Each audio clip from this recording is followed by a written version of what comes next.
Hello friends, Assalamualaikum. I'm Nusrat Zahar. It's Tassim. Tomorrow share করব different page border on each page in MS Word.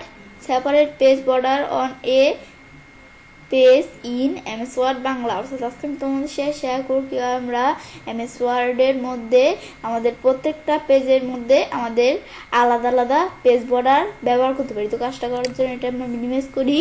Minimise করার পরে এখন আমরা বিষয়টা দেখার জন্য আমরা এখান থেকে এই ডকুমেন্টের মধ্যে আমি ধরো কিছু লেখা লিখি। বাস আমি ধরো জাস্ট একটা নাম লিখি। বাস আমি ধরো এখানে জাস্ট একটা নেম লিখলাম। এটা আমি সিলেক্ট করে কপি করি। বেশ পরে আমি ধরো পেস্ট করলাম।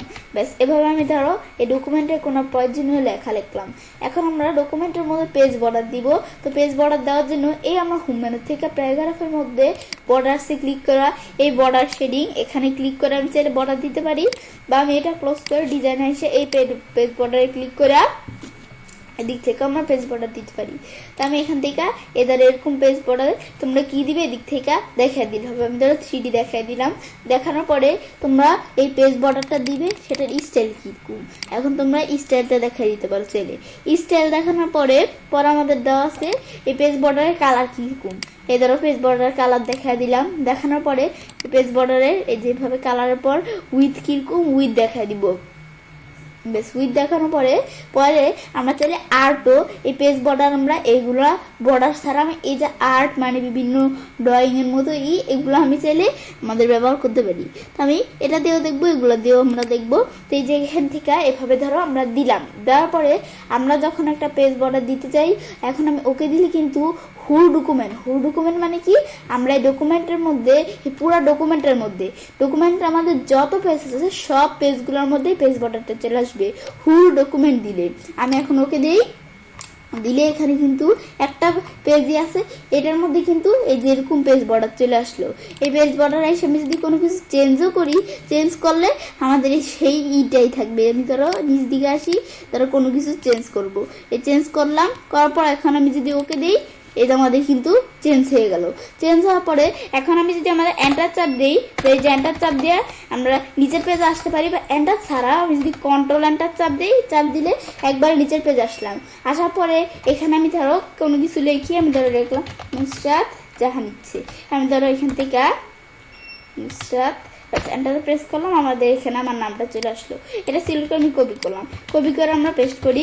ব্যাস এখন আমি এখান থেকে এই পেজে কিন্তু আমরা বিষয়টা আমরা করলাম যখন এই নামটা মানে আমাদের যদি আমরা এন্টার চাপ দিয়ে বা কন্ট্রোল এন্টার চাপ দিয়ে নিচে যত পেজ আমরা আমাদের আনি না কেন, আমাদের এই পেজ বর্ডারটাই কিন্তু প্রত্যেক পেজের মধ্যে থাকবে। মানে পেজ বর্ডার কোনো আমাদের এখান থেকে পাল্টাবে না, এটাই থাকবে। কিন্তু আমরা তাই প্রত্যেক পেজের মধ্যে আলাদা আলাদা পেজ বর্ডারের জন্য, তো প্রত্যেক পেজের মধ্যে আলাদা আলাদা দেখার জন্য ধরো এই পেজের মধ্যে আমরা আলাদা পেজ বর্ডার দেখবো।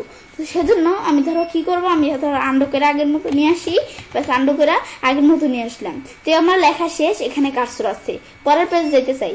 এখন যাওয়ার জন্য আমি যে এখান থেকে বিষয়টা করার আগে এই পেজ লেআউট আসা ব্রেক আসা, এই যে সেকশন ব্রেকের এদিক থেকে নেক্সট পেজ, আমাদের পেজ ব্রেক নাই কিন্তু সেকশন ব্রেকের এদিক থেকে নেক্সট পেজ দিব। দেওয়ার পরে সেকশন ব্রেক হওয়ার পরে তোমরা যা লেখার প্রয়োজন এভাবে লিখবে। লেখার পরে লেখা শেষ। এখন এই পেজের মধ্যে আলাদা পেজ বর্ডার দিতে চাই আমরা। তা আলাদা দেওয়ার জন্য আমরা এখান থেকে ডিজাইন আসা, আমি যদি পেজ বর্ডার যখন এটা আসলাম, আসার পর এখন কিরকম পেজ বর্ডার দিব, তোমরা চাইলে এখান থেকে পেজ বর্ডার সেট করে দিতে পারো। আমি এখান থেকে ধরো এই পেজ বর্ডার এই আমি ধরো আমি এখান থেকে আর্ট টাইপের কোনো পেজ বর্ডার দিলাম, আর্ট টাইপের পেজ বর্ডার চলে আসলো। আসার পরে আমরা এই তোমরা এগুলোর উইথ কিরকম দিবে। পরে আমাদের এখন আমরা যদি ওকে দিলে এই পুরো আমাদের ডকুমেন্টের মধ্যে যত পেজ আছে সব পেজগুলোর মধ্যে কিন্তু আমাদের পেজ বর্ডারটা এসে পড়বে। কিন্তু আমি দিব দিস সেকশন দিলে কিন্তু শুধু আমাদের এই কন্ট্রোল এন্টার চাপ দিয়ে নতুন একটা পেজ নিয়ে দিস সেকশন দেওয়া কিন্তু কোনো লাভ নাই। ওই পেজ আমাদের এখানে পেজ মেনুতে যাওয়ার পরে তোমরা ওই আমাদের সেকশন ব্রেক থেকে নেক্সট পেজ দিয়া পরে আমাদের এই দিস সেকশন দিতে হবে। এই যে আমরা দিস সেকশন দিলাম, দেওয়ার পরে আমি যদি ওকে দিলে দেখো আমাদের এটার মধ্যে কিন্তু আলাদা পেজ বর্ডার, আর এই পেজটার মধ্যে আর এটার মধ্যে আলাদা পেজ বর্ডার। ব্যাস এটা দেখার পর আমি ধরো পরে আরেকটা পেজ আমাদের পেজের মধ্যে এরকম দিব। তো আমার পেজ লেআউট আসার পর পরে আমাদের আরো পেজ বর্ডার মানে আমাদের আরো পেজ থাকলে সেটার মধ্যে আলাদা দেওয়ার জন্য ব্রেক চাইসা আমি কিন্তু কন্ট্রোল এন্টার চাপ দিয়ে বা এন্টার চাপ দিয়ে আমরা কিন্তু নতুন পেজ খুলে লাভ নেই। আমি এই ব্রেকসে এসে সেকশন ব্রেকস থেকে নেক্সট পেজ দিতে হবে। এখন যখন নেক্সট পেজ দিলাম, দেওয়ার পর আমরা ডিজাইন আসি পেজ বর্ডার আইসা আমরা কি পেজ বর্ডার দিব তোমরা দেখিয়ে দিবে। দেখানোর পরে এখন আমরা আমাদের কি থাকবে, আমাদের ফুল ডকুমেন্ট দেওয়া আছে, আমাদের দিস সেকশন দিয়ে দিব। দিস সেকশন দেওয়ার পর এই 3D তোমরা যেটা দিতে চাও দেওয়ার পর আমরা ওকে দিই। দিলে দেখো আমাদের এটার মধ্যে এরকম পেজ বর্ডার চলে আসছে, এটার মধ্যে এরকম, এটার মধ্যে এরকম পেজ বর্ডার, আবার এই পেজের মধ্যে আলাদা পেজ বর্ডার। এবার আমরা আলাদা পেজ বর্ডার দিতে পারি। তো এটা তো আমরা দেখলাম। আমরা এই যে এখান থেকে যদি লিখতে চাই আমরা এভাবে যদি লিখতে চাই আমরা লিখতে পারি, আমরা লিখি, লেখা হয়। আমি যদি কপি করি, কপি করে আমরা এটাতে পেস্ট করি, এদের আমরা লিখতে পারতেছি। এখন আমরা এভাবে এটা দেখলাম। এখন আমরা দেখলাম কি আমরা আমাদের কিভাবে একটা আমাদের পেজের মধ্যে মানে একটা ব্ল্যাঙ্ক ডকুমেন্টের মধ্যে আমরা লেখা কিভাবে করতে পারি। কিন্তু আমি এমন একটা এখন ডকুমেন্টের মধ্যে করবো যেটা সেভ করা আছে। এখন সেই ডকুমেন্টের মধ্যে এটা তো দেখলাম নিউ ডকুমেন্টের মধ্যে কিভাবে পেজ বর্ডার দিয়ে লিখতে হয়। তো আমাদের সেইটা দেখার জন্য আমি এখানে এসে আমার একটা সেভ করা ডকুমেন্ট ওপেন করা আছে, এটা দ্বারা আমি তোমাদের দেখাবো। তো এটা আমি ধরো ওপেন করা থাকা অবস্থায় আমরা কি করবো, এই ডিজাইন আইসা পেজ বর্ডার বা আমরা যেখান থেকে যাই আসার পর 3D তারপর তোমরা এখান থেকে 3D কোন ধরনের পেজ বর্ডার দিবে এগুলো যদি দেখায় দেওয়ার পরে তোমরা এগুলোর এই যে এটা দিতে পারো। পরে কালার, এগুলোর কালার কিরকম এটা দিয়ে দিলাম, হয়ে গেল। হওয়ার পরে এখন আমি যদি আমাদের হুল ডকুমেন্ট দিয়ে পুরো ডকুমেন্টটা হবে, হুল ডকুমেন্ট দিলাম, দেওয়ার পর এই যে এই পেজ আছে আমাদের এখানে কিন্তু আরেকটা পেজ আছে, এই পেজের মধ্যে হয়েছে।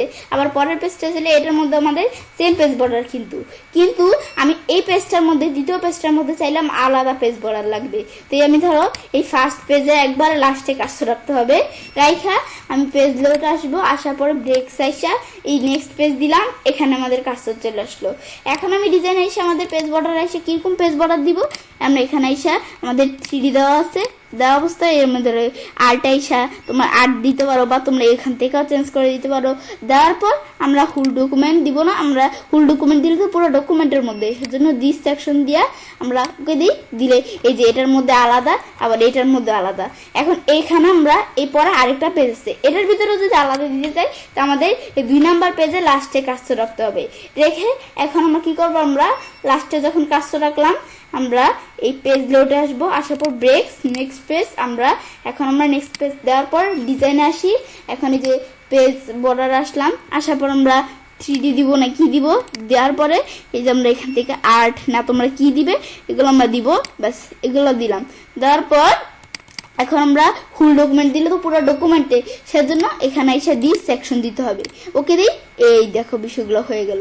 এই যে এটার মধ্যে আমরা এরকম পেজ বর্ডার, এই পেজটার মধ্যে এরকম, এটার মধ্যে এরকম পেজ বর্ডার। তো এভাবে আমি চাইলে পেজ বর্ডার দিতে পারি। ব্যাস এভাবে আমরা আলাদা আমাদের এখান থেকে এই MS ওয়ার্ডের এই পেজগুলোর মধ্যে আলাদা আলাদা পেজ বর্ডার দিতে পারি। ব্যাস এগুলো আমরা দেখলাম, দেখার পর এভাবে আমরা চাইলে কাজটা করতে পারি। এভাবে আমরা খুব সহজে আমাদের MS ওয়ার্ডের মধ্যে আমাদের যে পেজগুলো আছে সেগুলোর মধ্যে আলাদা আলাদা পেজ বর্ডার দিতে পারি। ফ্রেন্ডস, আমার আজকের ভিডিও যদি তোমাদের ভালো লেগে থাকে তোমার চ্যানেলটি সাবস্ক্রাইব, লাইক, কমেন্ট এবং সবার সাথে শেয়ার করবে।